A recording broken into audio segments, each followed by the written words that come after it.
নমস্কার। আমাদের প্রাচীনবঙ্গের আনাচে কানাচে কতই না ছড়িয়ে আছে প্রাচীন কিছু শিব মন্দির। চলুন আজ যাওয়া যাক হুগলির গুড়াপে অবস্থিত একটি প্রাচীন শিব মন্দির দর্শনে, যার নাম শ্রী শ্রী গৌড়েশ্বর জিউ মন্দির। স্থানীয়দের কাছে যা শুনলাম, এই মন্দির মোটামুটি কয়েকশো বছর প্রাচীন। তবে 19 শতকের মাঝামাঝি কোনো এক সময় স্থানীয় মুখোপাধ্যায় পরিবারের সদস্যরা নতুন করে এই মন্দির নির্মাণ করেন।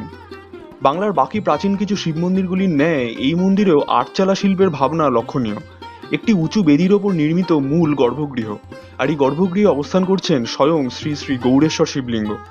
মূল গর্ভগৃহের ঠিক ডান পাশেই রয়েছে প্রস্তরখণ্ডের শ্রী নন্দী মহারাজ। এছাড়াও মূল মন্দিরে রয়েছে একটি অপূর্ব ছোট পালকি। স্থানীয়দের কাছে যেটা জানলাম সেটা হলো, বিশেষ কিছু পূজার সময় এই পালকিতে করেই শ্রী গৌড়েশ্বর গোটা গ্রাম দর্শনে যান। মূল মন্দিরের ঠিক সামনেই রয়েছে সুন্দর একটি নাট মন্দির। এবার বলি কিভাবে আসবেন। হাওড়া থেকে বর্ধমান কাওয়ার্ডের ট্রেন ধরে নামবেন গুড়াপ স্টেশন, আর স্টেশন থেকে টোটো বা অটো করে চলে আসুন এই মন্দিরে। আর হ্যাঁ, ভিডিওটি ভালো লাগলে অবশ্যই একটি লাইক করে দেবেন, আর চ্যানেলটি অবশ্যই সাবস্ক্রাইব করে দেবেন। শেষমেশ কমেন্টে অবশ্যই লিখবেন হর হর মহাদেব।